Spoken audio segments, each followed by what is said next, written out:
Di tengah perayaan hari ulang tahun ke-78, Ketua Umum PDI Perjuangan Megawati Soekarno Putri di Istana Batu Tulis, Bogor, Kamis siang, muncul isu Megawati akan bertemu Presiden Prabowo Subianto. Isu pertemuan mencuat beberapa jam sebelum Prabowo bertolak ke India untuk kunjungan kenegaraan. Sekalian memberi selamat kepada Megawati. Ketua Harian Partai Gerindra Sufmi Dasko Ahmad memberi sinyal tidak ada pertemuan antara Mega dan Prabowo hari itu. Kalau Pak Prabowo hari ini memang berangkat untuk dinas ke India ya, tapi kemudian seperti yang tadi ditanyakan juga saya belum tahu seperti apa, ya tapi kami secara sebagai ketua harian Partai Gerindra dia ikut mengucapkan selamat ulang tahun kepada Bu Megawati, semoga selalu sehat dalam lindungannya. Wakil Ketua Dewan Pembina Partai Gerindra, Titik Soeharto, turut memberi selamat kepada Megawati yang berulang tahun. Menanggapi wacana pertemuan Prabowo dan Megawati, Titik menilai pertemuan tokoh bangsa sebagai hal yang positif. Selamat ulang tahun untuk Ibu Megawati Soekarno Putri. Semoga panjang umur, sehat walafiat, dan senantiasa dalam lindungan Allah Subhanahu wa Ta'ala. Hari ini ulang tahun Bu Mega yang ke-78 ya. Dan hari yang sama 23 Januari juga ulang tahun kakak saya Mbak Tutut. Saya dengar dari media-media aja bahwa ada mau ada pertemuan. Ya kan baik-baik aja ya kalau namanya tokoh-tokoh masyarakat bisa ketemu, mungkin bisa. Politisi PDI Perjuangan yang turut hadir merayakan ulang tahun Megawati di Istana Batu Tulis, Eriko Sotarduga bilang, Megawati menyampaikan pesan kepada seluruh kader untuk bahu-membahu mendukung pemerintahan Prabowo Subianto. Soal apakah PDIP akan gabung pemerintahan atau tidak, Eriko menyatakan Megawati yang akan menyampaikan pada saat yang tepat. Beliau juga menyampaikan kepada seluruh kader partai yang ada untuk disampaikan kepada semua anggota maupun simpatisan PDI Perjuangan maupun seluruh rakyat Indonesia bahwa dalam situasi ini kita mari bahu-membahu, saling bantu-membantu, kita mensupport pemerintahan ini agar ini berjalan dengan baik. Saya rasa nanti beliau yang memutuskan seperti itu. Karena begini, masukan-masukan tentu diterima oleh beliau, termasuk masukan dari saya, dari Mas Seno, dari kami semua. Tetapi tentunya beliau tahu kapan waktu yang tepat. Dan selama ini kami mempercayakan sepenuhnya. Karena kenapa? Beliau tahu benar waktu yang paling tepat. Dan selama ini sudah terbukti. Isu pertemuan Prabowo dan Megawati tak hanya muncul saat ulang tahun Presiden kelima Republik Indonesia.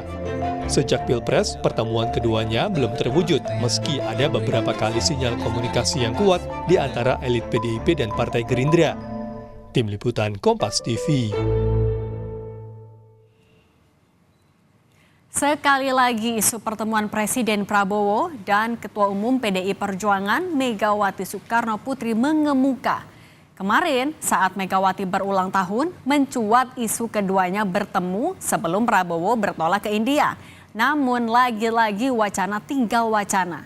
Di tengah wacana pertemuan muncul pula politik minyak urut. Akankah politik minyak urut bakal melancarkan jalan kedua tokoh bertemu dalam waktu dekat dan semakin mendekatkan PDIP ke pemerintahan? Sudah ada pengamat politik Adi Praitno. Mas Adi, selamat petang. Selamat petang, Mbak.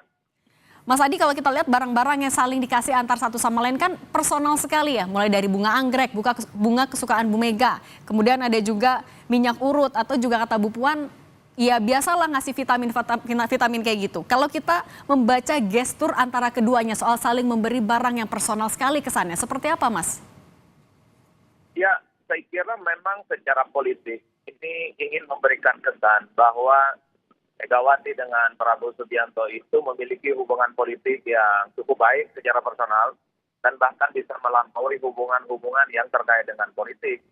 Sekalipun publik tahu ya bahwa sebenarnya Prabowo dan Jokowi ini kan Prabowo dan Megawati maksud saya sempat berhadapan-hadapan sepanjang 3 kali Pilpres 2014, 2019, dan 2024, tapi hubungan keduanya itu melampaui di antara itu semua. Jadi ini yang saya kira saya selalu sebut sebagai modal sosial dan modal politik. Bagaimana sebenarnya Prabowo Subianto dan Megawati itu ya tidak ada permusuhan secara politik. Cuman kan satu-satunya momen yang paling banyak ditunggu oleh publik itu adalah kapan kira-kira ini bisa bertemu.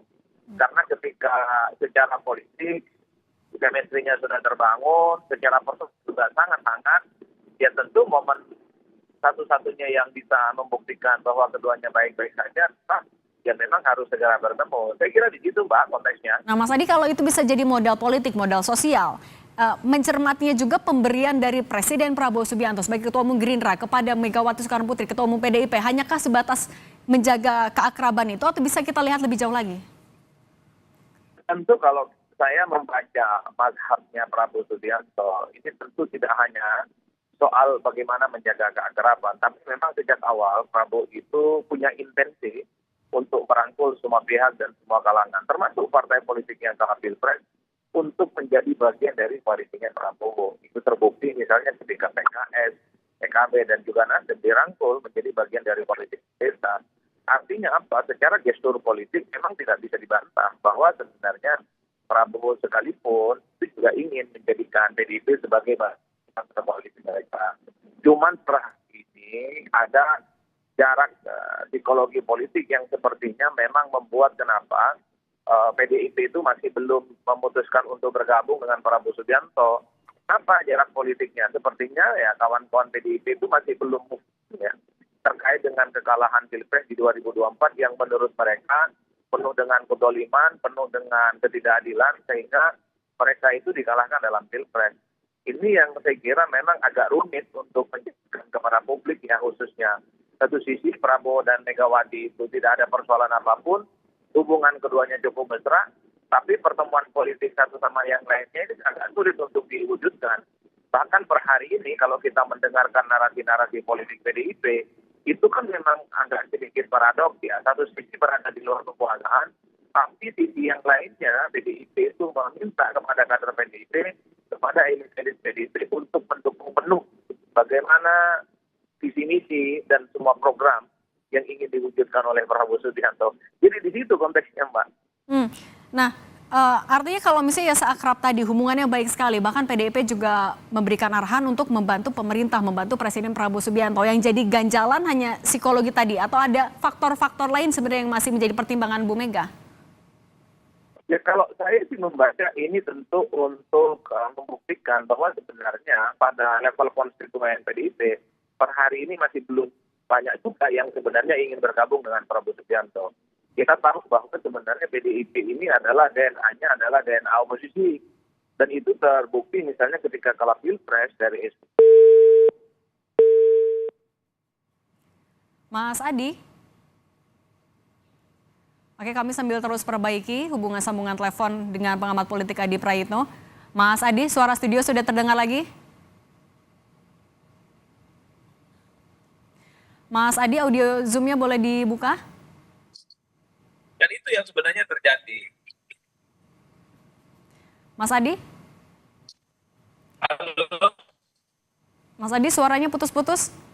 halo Mbak. Oke, Mas Adi boleh dilanjutkan lagi, silakan.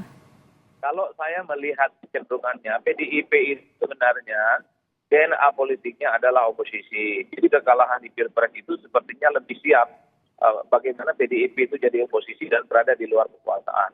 Tapi secara praktik politik memang tidak bisa disembunyikan bahwa kecocokan Megawati dengan Prabowo Subianto, chemistry politik yang sudah terbangun sejak lama, persahabatan personal yang melampaui urusan-urusan politik, inilah yang kemudian membuat rumit bagaimana sikap politik. Sisi wajahnya itu ingin kelihatan menjadi oposan dan di luar pemerintah. Tapi pada saat yang bersamaan dalam praktiknya memang Ketua Umum Megawati itu untuk memerintahkan bagaimana praktik-praktik politik itu semakin tuntas. Dan ini yang saya sebut sebagai soal bagaimana metodologinya bertemu itu sangat rumit. Oke, baik. Mas Adi Prayitno, pengamat politik, terima kasih sudah berbagi di Kompas Petang. Sehat selalu, Mas.